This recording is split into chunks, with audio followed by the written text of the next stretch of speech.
This video series is based upon my book, The Dancer's Study Guide. It's available on paperback and Amazon Kindle, and you can find out more on my website, anthony-king.com. Dance injuries. All dancers will get an injury at one time or another.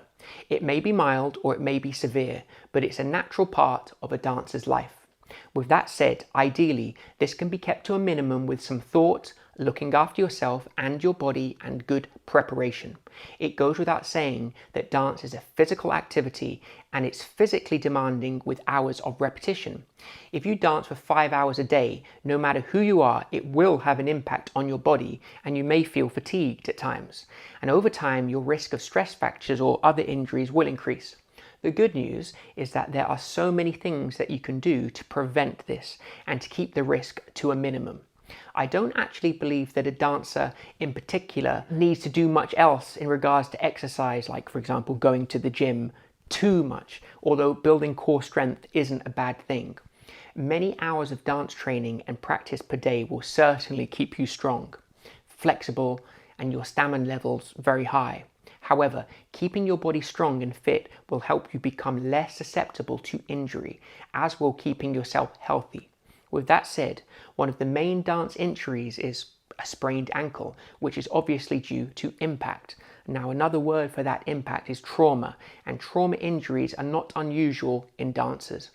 It's important to remember that if you tear a ligament, for example, that you build strength because they don't heal to their pre-injury strength often, and the risk of reoccurrence increases, so one must always be vigilant. However, that vigilance can sometimes even make a dancer even more injury prone due to lack of focus. That's why technique and preparation are key. This includes an appropriate warm-up and appropriate cool-down. Give yourself ample time for this because it is an investment in your body and will give you longevity. Other tips include: make sure that you are hydrated during class. Make sure that you have eaten and are nourished.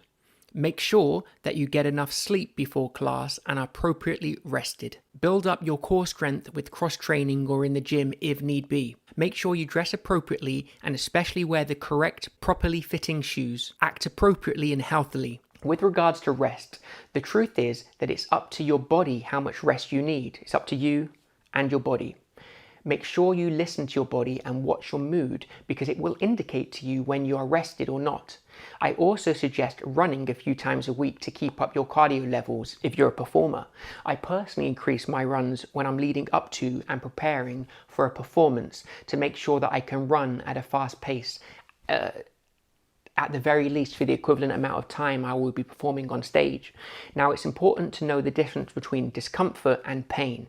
You will experience discomfort when engaging in activity of dance for a long time, but if you feel a pain that keeps you awake, for example, or that pain exists before you start dancing and persists or worsens, then you should seek immediately medical attention from a doctor or physiotherapist. The International Association for Dance Medicine and Science advice. The International Association for Dance Medicine and Science have a great resource page written by Nadia Sefcovic and Brenda Critchfield under the auspices of the Education Committee of the International Association for Dance Medicine, which explains the PRICE acronym, which is important for you to learn because, as they state, using PRICE as a first aid method immediately after an injury helps limit the inflammation and the pain and can also guide continuing care and rehabilitation. Protection. Remove additional danger or risk from the injured area. Rest. Stop dancing and stop moving the injured area. Ice. Apply ice to the injured area for 20 minutes every 2 hours. Compression. Apply an elastic compression bandage to the injured area. Elevation. Raise the injured area above the heart. Diagnosis. Acute injury should be evaluated by a healthcare professional. The International Association for Dance, Medicine and Science also use the HARM acronym, which they point out should be avoided in the days soon after injury. Heat. Any kind of heat will speed up the circulation, resulting in more swelling and a longer recovery. Alcohol. Alcohol can increase swelling, causing a longer recovery. Running or other excessive exercise. Exercising too early can cause further damage to the injured part. Exercise also increases blood flow, resulting in more swelling. Massage. Massage increases swelling and bleeding into the tissue, prolonging recovery time. I strongly suggest that you familiarise yourself with their website and always remember to consult your doctor if in any doubt whatsoever.